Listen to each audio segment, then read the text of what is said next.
আমরা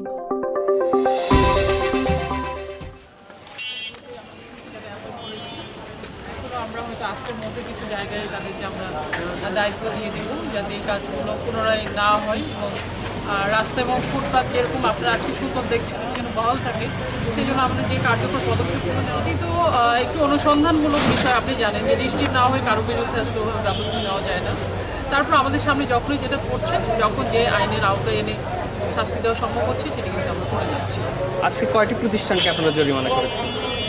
আমরা 3টি প্রতিষ্ঠানকে জরিমানা করেছি ভোক্তা অধিকার সংরক্ষণ আইনে। তাদের বেশ কিছু অপরাধ ছিল, যেমন তাদের মূল্য তালিকা প্রদর্শন করা ছিল না, তাদের ট্রেড লাইসেন্স নেওয়ার কথা যেটি সরকারকে রাজস্ব বঞ্চিত করছে তারা, এবং একই সাথে আপনারা দেখেছেন যে মেয়াদ উত্তীর্ণ অনেক পণ্য তাদের পাওয়া গেছে, বাসি পচা খাবার, এই জন্য তাদের আমরা জরিমানা করেছি।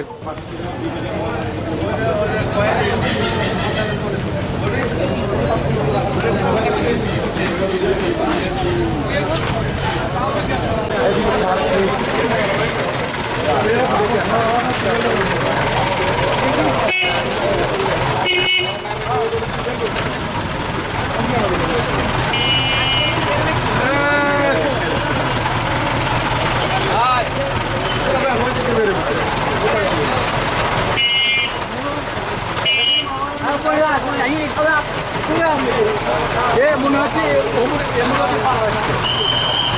কিছু নাই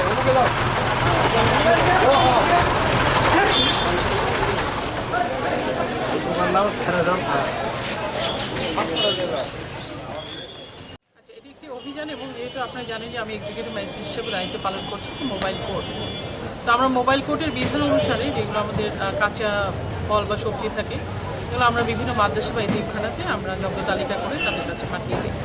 তো এটা আসলে মিসইউজ হওয়ার কোনো সম্ভাবনা নেই। আর অন্যান্য স্থাপনা যেগুলো অন্যান্য স্থাপনা এটা আসলে আমরা এটা ধ্বংস করব, কারণ হচ্ছে যে এটা আসলে কোর্টের সিদ্ধান্ত বা পরবর্তী সিদ্ধান্ত নেওয়া হবে। এটা আসলে সিটি কর্পোরেশনের তারা যেহেতু নিয়োগপ্রাপ্ত, সিটি কর্পোরেশন যখন তাদেরকে যে দায়িত্ব মনে করবে যে সেটা পালন করা উচিত সেই দায়িত্বই আসলে তারা পালন করবে।